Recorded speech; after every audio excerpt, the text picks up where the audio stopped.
नमस्कार दोस्तों, मैं इनके आप सभी के सामने एक बार फिर से। आज हमारा टॉपिक रहेगा रोग। और निश्चित तौर पे एक प्रश्न लेवल 2 साइंस में पूछा ही जाएगा। और मुख्य बात ये है कि ये जो मैंने 5 पॉइंट लिखे हैं ऊपर, इनमें से वो श्योर एक प्रश्न पूछेगा, क्योंकि ये हमारे सिलेबस में हाईलाइट कर रखे हैं, मेंशन कर रखे हैं। तो एक प्रश्न तो इनमें से फंसेगा, बाकी का एक प्रश्न और पूछा जा सकता है, क्योंकि ये बड़ा टॉपिक है, आपने सिलेबस में देखा होगा।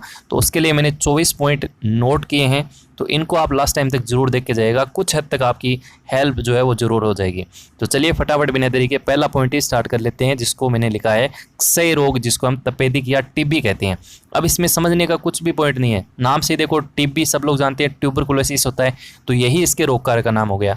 देखते ही आप पहचान जाओगे, तो इसलिए ये पूछा भी नहीं जाता, बहुत कम पूछा जाता है तो सब लोग कर देते हैं, माइक्रोबैक्टीरियम ट्यूबरकुलोसिस। अब इसके देखो, ये मैंने पॉइंट लिखे ना, ये इसी तरह आपको याद रखने हैं। जैसे बीसीजी, किसका संबंध किससे है? टीबी से। सब लोग जानते हैं बीसीजी का टीका लगवाया जाता है, अब ये लिखने की जरूरत नहीं है। डॉट्स, ये पिछले बार ही पूछा था, डॉट्स का फुल फॉर्म पूछा था, तो इन सभी की फुल फॉर्म मैं नीचे आपको बता दूंगा एक बार। आप डॉट्स का संबंध किससे है? टीबी से। एमडीटी, ये भी एक बचाव का उपाय है, तो इसका उपयोग भी किस में किया जाएगा? आपका टीबी में, इतना याद रखना। मेंटोक्स प्रिक्सन, ये आप सब लोग जानते हैं, ये टीबी से। और ये आपकी एक जो स्ट्रेप्टोमाइसिन ये दवाई है, ये भी आपकी किताब में दे रखी है, तो इसको भी थोड़ा सा याद कर लीजिएगा। तो ये है टीबी के बारे में, क्षय रोग के बारे में, इससे बाहर कुछ भी नहीं है, इसको आप जरूर याद कर लीजिएगा। कुछ भी नहीं है, ट्यूबरकुलोसिस, बीसीजी हो गया, डॉट्स हो गया, एमडीटी हो गया, मेंटोक्स प्रिक्सन हो गया, और आपकी स्ट्रेप्टोमाइसिन, ये आपकी दवाई हो गई। ठीक है, अब देखो दूसरा क्या है आपका? हेजा। अब हेजा के बारे में ज़्यादा नहीं पूछता, एक ही पूछता है, क्या? विब्रियो कोलेरे, क्योंकि हेजा से कोई संबंध इसका बन ही नहीं रहा है ना, तो इसका दूसरा नाम है, क्या है? रोग कारक का नाम क्या है? विब्रियो कोलेरी, इसीलिए ये पूछा जाता है, तो इसको याद रखना है। और हेजा के लिए आप सब लोग बचाव का उपाय ओआरएस आप जानते हो, इसको याद रखने की जरूरत नहीं है। तो ये अपना दूसरा हो गया हेजा। तीसरा देखो, फटाफट कर लेते हैं, टाइफाइड, जिसको हम क्या बोलते हैं? मियादी बुखार बोलते हैं। तो इसका देखो, टाइफाइड नाम से देखो, टाइफाइड, टाइफी है ना, साल्मोनेला टाइफी, ऐसे साल्मोनेला टाइफी मैंने शॉर्ट लिखा है, आप समझ जाएंगे, कोई दिक्कत नहीं होगी। और इसके लिए कौन सा टेस्ट किया जाता है? Widal test. और ये एक प्रकार से आंतरिक रोग है, आंत्र को, अपनी जो आंतें होती हैं उनको प्रभावित करता है। ये हो गया आपका मियादी बुखार।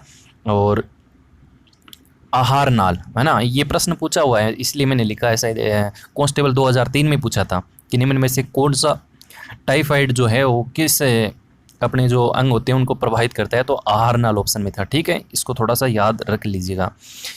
अगला देखो भाई, अगला है आपका डिप्थीरिया, ये भी अपने सिलेबस में मेंशन कर रखा है, तो इसको याद रखना है।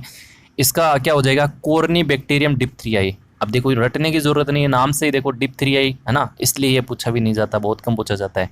और इसको हम ज़्यादा, ये कंठ और गले को प्रभावित करता है, इसके लिए डीपीटी का टीका लगाया जाता है। और डीपीटी आप सब लोग जानते हैं, एक तो डिप्थीरिया के लिए, एक टिटनेस के लिए, एक पर्टूसिस, तीनों के लिए डीपीटी का टीका ही लगाया जाता है। और ये एक पेनिसिलिन दवा है जो किताब में दे रखी है, थोड़ा सा याद रख लीजिएगा। अब देखो, ये जो हमने अब कितने पढ़ लिए? ये 4 पढ़ लिए, ये चारों ही क्या है? बैक्टीरिया जनित है, जीवाणु जनित है। और ये जो 5वां पॉइंट अपने सिलेबस में डाल रखा है खसरा, ये क्या है? विषाणु जनित है। तो एक प्रश्न यहाँ से बन जाएगा कि निम्न में से कौन सा विषाणु जनित है, निम्न में से कौन सा जीवाणु जनित है, इस प्रकार से है ना, थोड़ा सा ध्यान रखना है। ऊपर वाले चारों जो हैं वो बैक्टीरिया जनित है। फटाफट कर लेते हैं खसरा के बारे में। देखो, खसरा के बारे में ज़्यादा कुछ नहीं है, रूबेला वायरस, इसको याद रखना है खसरा के बारे में, रूबेला वायरस।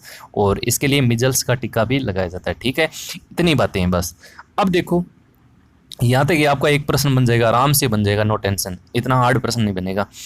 अब देखो, प्रोटीन की कमी से, इसको विशेष तौर पे याद रखना है, सिलेबस में भोजन के प्रमुख अवयवों की कमी से रोग दे रखे हैं ना, तो उनमें प्रोटीन की कमी से ये प्रश्न बार बार आता है। मेरमस रोग और क्वासियोरकोर, दोनों ही रोग प्रोटीन की कमी से होती हैं, स्टार लगा लेना भैया, वेरी वेरी इंपॉर्टेंट है, बहुत इस बार पूछा जा सकता है। ठीक है, इसके अलावा देखो, ये 7वां, 8वां, 9वां, इनको कोई ट्रिक से याद नहीं करना, एक बार दिमाग में इमेज रखनी है, क्या? कि जीवाणु जनित कौन कौन से रोग हैं, क्योंकि निश्चित तौर पे ऐसा प्रश्न बहुत बार पूछा जा सकता है कि निम्न में से कौन सा जीवाणु जनित रोग नहीं है, निम्न में से कौन सा विषाणु जनित रोग नहीं है। तो थोड़ा सा आइडिया रखना है, क्या? कि जीवाणु जनित कौन कौन से हो गए, मैंने अभी बताया, अपने सिलेबस में 5 डाल के उनमें से 4 तो ये मान के चलो कि वो जीवाणु जनित ही है, 5वां जो है खसरा वो विषाणु जनित है। तो क्या हो गया?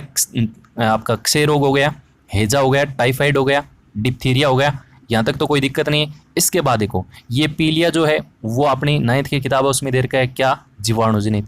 इसके अलावा कुष्ठ रोग जो है वो भी जीवाणुजनित है, ये अपने सिलेबस में डाल रखा है। सिफिलिस ये याद रखिएगा।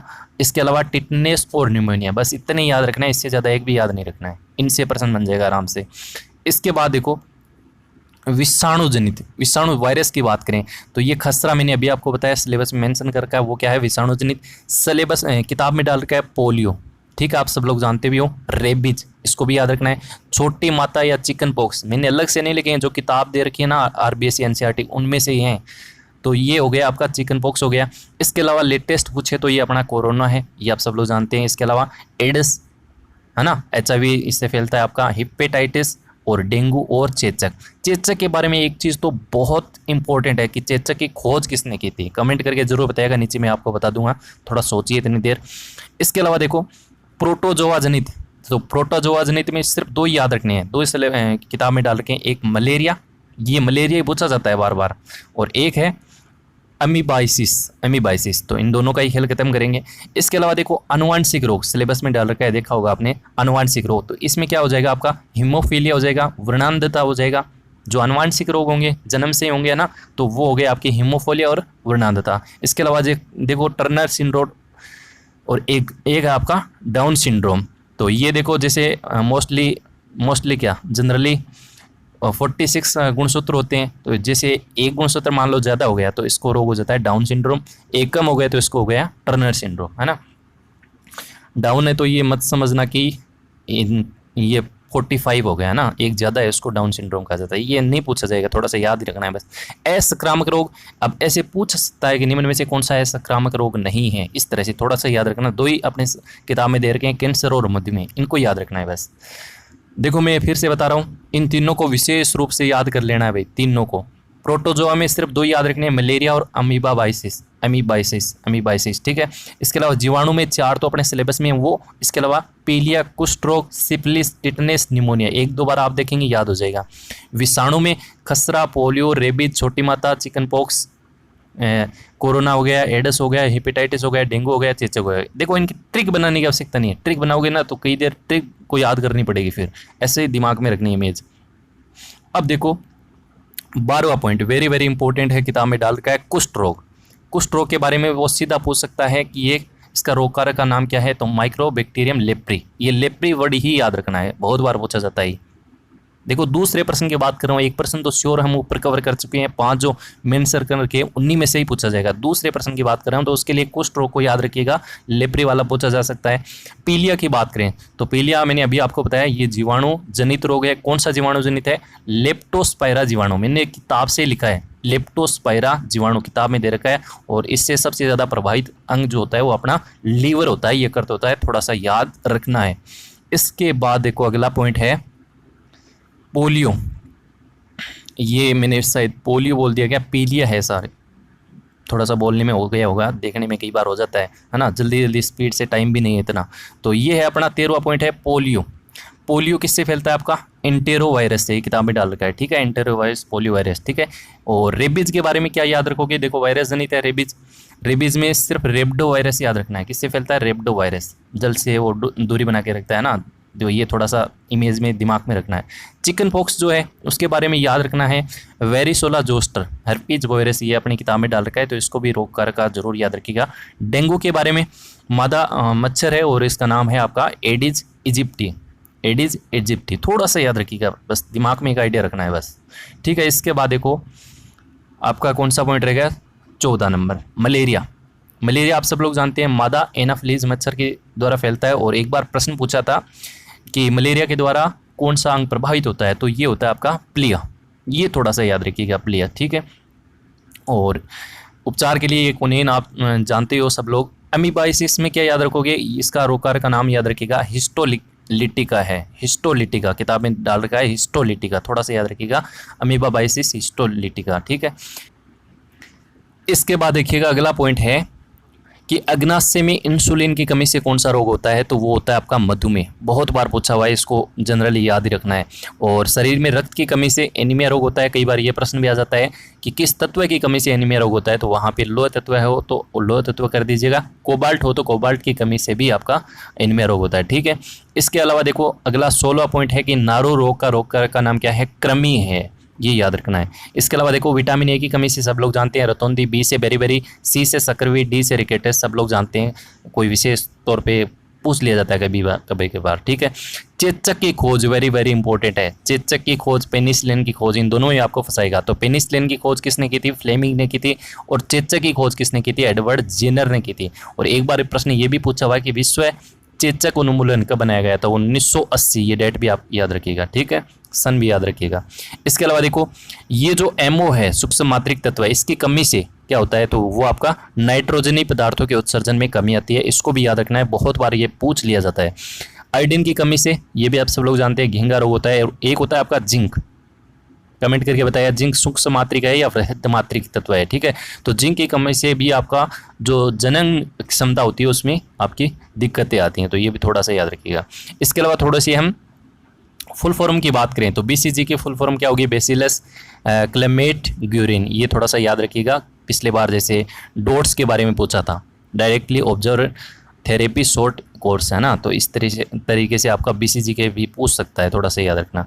इसके अलावा एमडीटी मल्टी ड्रग्स थेरेपी हो गया। और एक होता है आपका पीसीआर, पीसीआर का क्या हो गया, पॉलीमर चेयर रिएक्शन। कमेंट करके जरूर बताइएगा कि जो पीसीआर है वो किस रोग के उपचार के लिए किया जाता है, कमेंट करके जरूर बताइएगा। मैंने लिख दिया है, आपको समझ आ जाएगा। वैसे ELISA test very very important है। एलिजा टेस्ट बहुत बार पूछा हुआ है। एलिजा टेस्ट ये एड्स की पहचान के लिए किया जाता है। एड्स के बारे में सिर्फ दिमाग में आना चाहिए, HIV human immuno deficiency virus, ठीक है। और ये रेट्रो वायरस, इसका संबंध भी किससे है, एचआईवी से, ठीक है। इसके बाद देखो अगला पॉइंट है, वैसे मैंने ये करवा दिया है 20 वाला कि बैंगन का लघु पर्ण रोग है ना, लघु पर्ण रोग, तिल का फिल्लोड़ी रोग, ये किसकी वजह से होते हैं, माइकोप्लाज्मा की वजह से, जिसे पादप जगत का बहुरूपिया कहते हैं। ये सूक्ष्म जीव के कारण ही फैलता है, ठीक है, इसको याद रखना है। भोजन विषाक्त के लिए clostridium botulinum very very important है, इस बार आ सकता है, वेरी वेरी इंपॉर्टेंट है, इसको याद ही रखना है। इसके अलावा देखो अगला है कि मिनीमाता रोग का कारण क्या है, पारा, ये बहुत बार पूछा हुआ है, थोड़ा सा याद रखिएगा। पानी में नाइट्रेट की अधिकता हो जाए तो कौन सा रोग होगा, ब्लू बेबी सिंड्रोम होगा, याद रखना है। अगला है नेक्स्ट, पोलियो टीके का आविष्कार का नाम क्या है, वो है साल्क व सार्मिन, ठीक है। अब पोलियो टीके की खोज किसने की थी, कमेंट करके जरूर बताइएगा। आविष्कारक का मैंने नाम बता दिया, टीके का, वो है साल्क व सार्मिन। और पैथोलॉजी जो हम पढ़ रहे हैं वो पैथोलॉजी या रोग विज्ञान, और स्टडी ऑफ डिजीज रीजन होता है उसको बोलते हैं एथोलॉजी। ये थोड़ा सा जनरली आइडिया रखना है, वैसे यहाँ से कोई प्रश्न नहीं पूछा जाएगा। बस ये अपनी आज की क्लास थी, उम्मीद कर रहा हूँ कुछ हद तक आपका रिवीजन हुआ होगा। Thank you so much.